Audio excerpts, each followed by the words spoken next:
Assalamu alaikum and good morning, my dear students. Hope you all are doing well. First of all, I welcome all of you to today's biology class.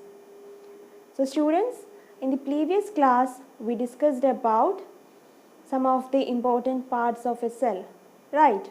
Which were they? Cell membrane, cytoplasm. Then in the case of plants, we discussed about the cell wall, right? And also about the nucleus and their functions too, right? So in today's class, we will be discussing about cell organelles. Okay, so you know that cell have to perform different functions, right? For that they have different kind of cell organelles which having different functions. Okay, so in today's class we will be discussing about these cell organelles and their functions in detail. Okay, so which are the cell organelles? Do you know which are the cell organelles?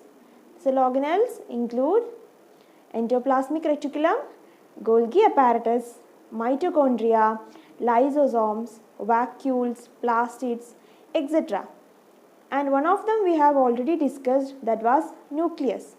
We discussed about the nucleus in the previous class itself, right? I think all of you remember that. Okay, nucleus is also a cell organelle. Okay, so let's move into the topics. First, we will look at the endoplasmic reticulum or ER. It is a large network of membrane-bound tubules and vesicles. Vesicles mean simply sac-like structures. Okay, so there are two types of endoplasmic reticulum. First one is rough endoplasmic reticulum. It looks rough because ribosomes are attached to its surface. Ribosome is a cell organelle which we will study later. Okay, so this ribosome will be attached to the surface of this endoplasmic reticulum which make it rough. And these rough endoplasmic reticulum are the sites for protein synthesis. Okay, so next we have smooth endoplasmic reticulum. It looks smooth because ribosomes are not attached to its surface, and they are the sites of fat molecule synthesis. That means they will synthesize fat molecules. So now let's look the functions of endoplasmic reticulum. The smooth endoplasmic reticulum will help in the functioning of enzymes and hormones to carry out biochemical activities. And also, smooth endoplasmic reticulum will detoxify many poisons and drugs from the cell. Okay, so basically the endoplasmic reticulum serve as a channel for the transport of material between various regions of the cytoplasm and the nucleus. That means they will serve as a medium for transporting the different materials produced in the cell between the cytoplasm and the nucleus.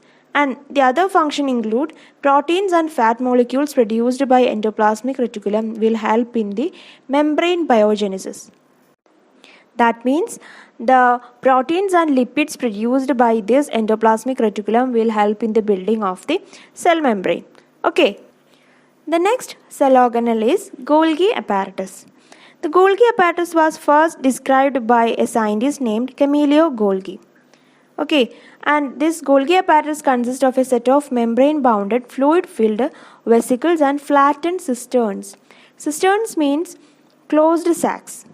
Okay, the structure will be like a closed sac-like structure. And the cisterns are usually arranged or stacked together. That means placed one above the other in parallel rows. Okay, and next we will look at the functions of Golgi apparatus. The Golgi apparatus will pack and transport the materials synthesized in endoplasmic reticulum of the cell to different targets inside and outside the cell. Also, it stores, packs and modifies the products in the vesicles. And the Golgi apparatus is also involved in the formation of lysosome. Lysosome means another kind of cell organelle that we will discuss later. Okay. So the Golgi apparatus is involved in the formation of lysosomes. So these are about the Golgi apparatus. Next organelle is the lysosome. Okay.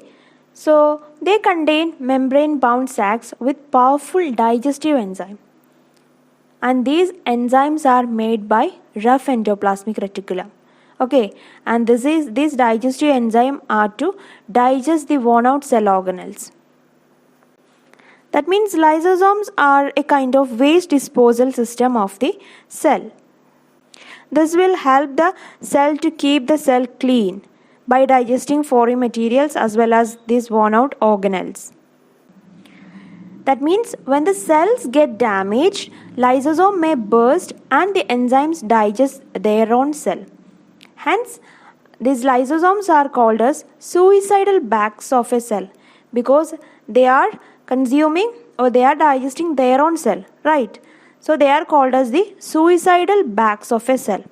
It's a waste disposal, as I have said, it is a waste disposal system of the cell. Next cell organelle is the mitochondria.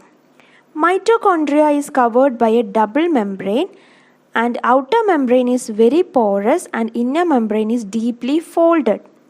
Okay, you can see in this picture, right?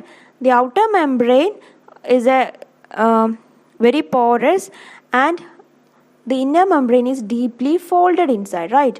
And these folds create a large surface area for ATP molecule synthesis. Okay, this mitochondria will synthesize ATP molecules, that means adenosine triphosphate molecules, and ATP is the energy currency of a cell. Okay, so all the energy needed for various functions in the cell is obtained from the ATP. Okay, that's why it is called energy currency. Hence, the mitochondria is called as powerhouse of a cell because all the energy is generated in the mitochondria. That's why mitochondria is called as powerhouse of a cell. Okay, and also mitochondria have their own DNA and ribosomes. Therefore, they can make their own proteins. Okay, this is the speciality of mitochondria. Next cell organelle is the plastid. And these plastids are usually seen in the plant cells. Okay, they are only present in the plant cells. Plastids are of two types, chromoplast and leucoplast. Chromoplast means they are colored plastids.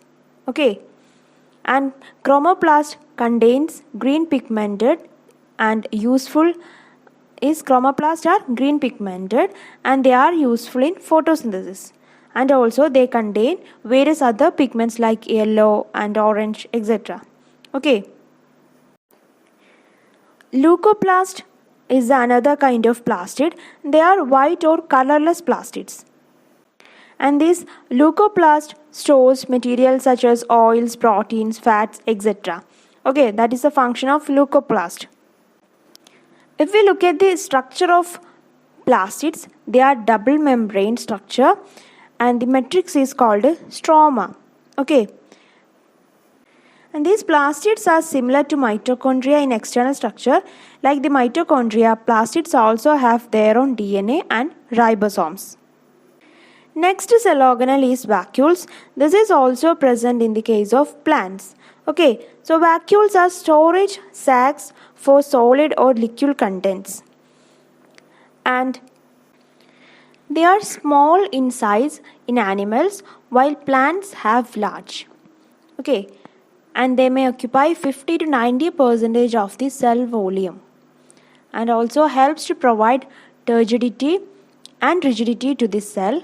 Many substances like amino acids, sugars, organic acid and proteins are stored in vacuoles.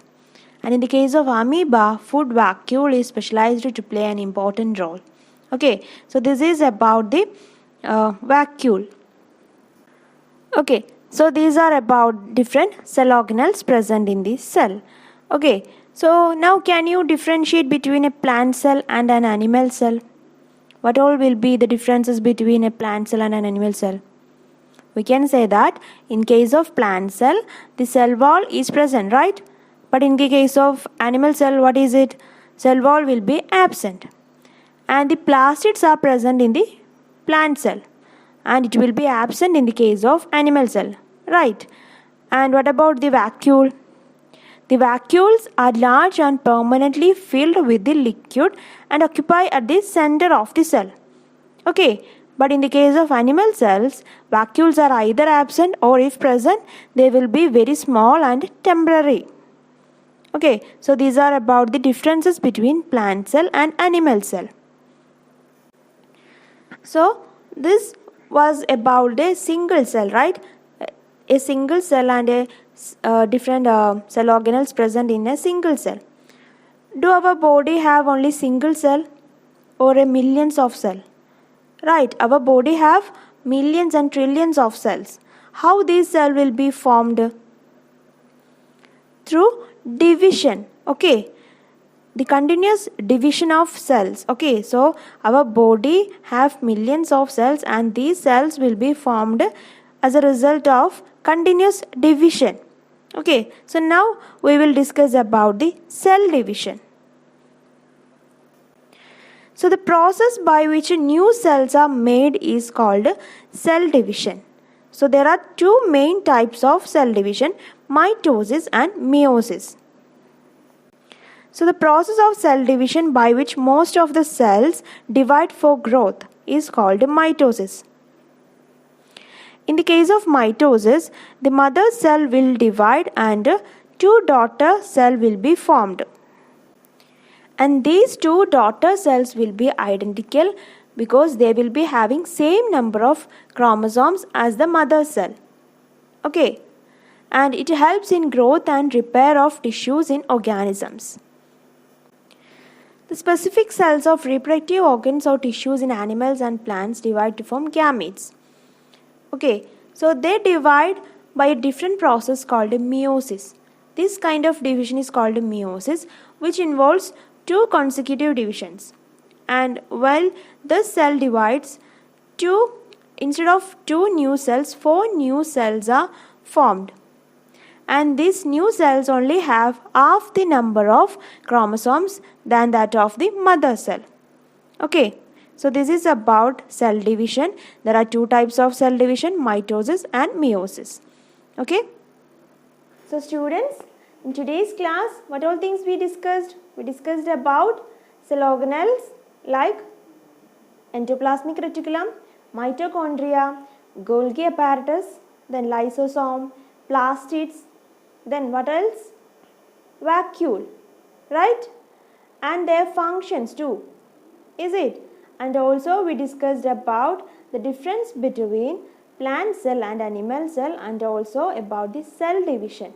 How the new cells are formed, is it? So I think all of you have understood the topics well. So we will meet in the live class. Okay, so there you can clear all your doubts.